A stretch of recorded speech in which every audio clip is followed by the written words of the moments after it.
Pour mon trading de CFD, je veux une plateforme différente. Des graphiques personnalisables, une exécution rapide, des spreads serrés, avec un acteur reconnu présent en France. Trader différemment avec CMC Markets.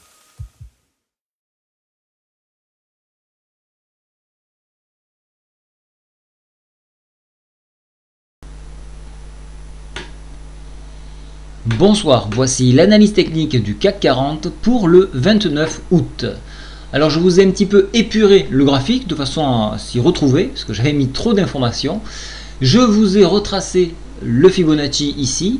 Qu'est-ce que l'on voit? On voit que l'on s'arrête à 50% de retracement de Fibonacci. On s'est appuyé dessus et on est reparti. Alors je vous avais dit, surveillez la ligne de coup. Vous voyez que nous venons de toucher cette ligne de coup.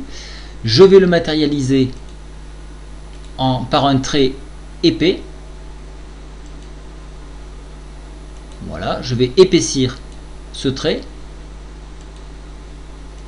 Voilà, ça fait que vous avez un repère. Vous voyez que donc en échec, je vous avais dit, si on n'arrive pas à dépasser ce niveau-là, on cherchera à réintégrer la boule G et c'est ce qui se présente. Regardez, la bougie finit en dessous. Alors bien évidemment, pour ceux qui travaillent en CFD, le mouvement continue, mais actuellement, au fixing 17h35, nous sommes intégrés dans la boule G qui, elle, commence de s'écarter. Alors, ce qui risque de se passer, c'est cette fluctuation des cours entre la ligne de coup, alors que je répète, on m'a fait la remarque et vous l'avez bien fait, vous avez bien fait, c'est bien un Adam et Ève optimiste, enfin, inversé optimiste. Voilà, c'est la vraie définition de cet Adam et Ève. C'est pas un Adam et Ève de type classique. Il y a 4 formes d'Adam et Ève. Donc, celui-ci, c'est un inversé optimisé.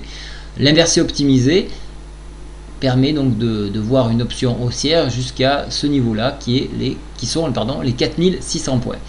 Donc nous allons végéter sur cette zone-là. Donc en débordement de ligne de coup, on viendra bien évidemment valider cet Adam et Ève inversé optimisé. En échec, et c'est ce qui est en train de se produire, on aura tendance à venir donc récupérer le point pivot de 50% et tester le fameux PTI à 4340 points. Voilà, donc la journée devrait se stabiliser, cette fin de semaine devait être stabilisée sur ces niveaux-là, de façon à refroidir les indicateurs.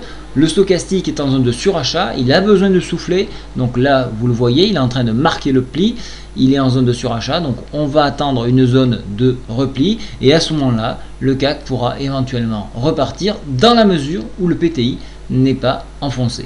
En cas d'enfoncement du PTI, ça sera retour sur nombre d'or 4295 avec extension, toujours cette oblique ici que je vous ai maintenue, que je vous laissais tracer parce qu'elle me sert de repère pour plus tard. Voilà, à 4270. Donc pour moi, demain matin, ça sera une configuration plutôt végétative. On n'a pas à attendre d'événements importants. Les statistiques sont relativement neutres, hormis le taux de chômage aux US et quelques indicateurs au niveau US, mais sans vraiment de gros intérêt. On a bien évidemment le PMI à Chicago, mais c'est pas cet indicateur-là qui fera basculer les indices de la place européenne. Donc on aura quelque chose d'assez végétatif jusqu'à donc un refroidissement des indicateurs.